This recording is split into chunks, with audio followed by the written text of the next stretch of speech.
हरे कृष्णा, राधे राधे। आज हम आपको आंवला नवमी की कथा सुनाएंगे। एक आंवलिया राजा था जो रोजाना 1.25 मन सोने का आंवला दान करके जिमता था। एक दिन उसके बेटे बहू ने सोचा कि अगर हम इतना आंवला रोज दान करेंगे तो सारा धन नष्ट हो जाएगा। बेटा बाप से कहने गया कि ऐसे तो हमारा सारा धन लुटवा दोगे, अब आंवला दान नहीं करना। राजा रानी दुख के मारे उजाड़ खेत में जाकर बैठ गए। उन्हें वहां भूखे प्यासे बैठे हुए 7 दिन बीत गए। राजा आंवला दान नहीं कर सका और आंवला दान किए बिना खाना कैसे खाए।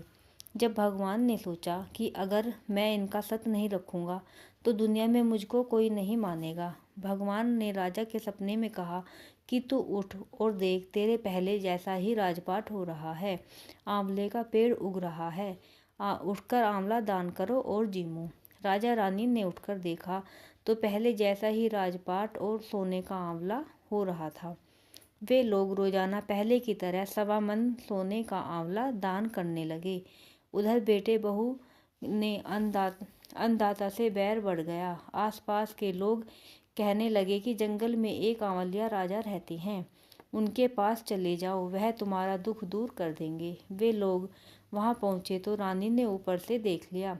उसने अपने आदमी से कहा कि इनको काम पर रख लो, इनमें काम तो कराओ और मजदूरी ज़्यादा देना। एक दिन रानी ने अपनी बहू को बुलाकर कहा कि मेरा सिर धो दे। बहू सिर धोने लगी तो बहू के आंख में से आंसू रानी की पीठ पर गिर गया। रानी ने पूछा कि बहू, तू रोने कैसे लगी, जैसी बात है बता।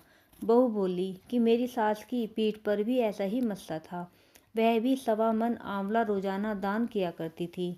हमने उन्हें आंवला दान करने नहीं दिया और घर से निकाल दिया। जब सास बोली कि हम ही तुम्हारे सास ससुर हैं, तुमने तो हमें निकाल दिया था, लेकिन भगवान ने हमारा सत रखा। हे भगवान, जैसे राजा रानी का सत रखा वैसे सबका रखना।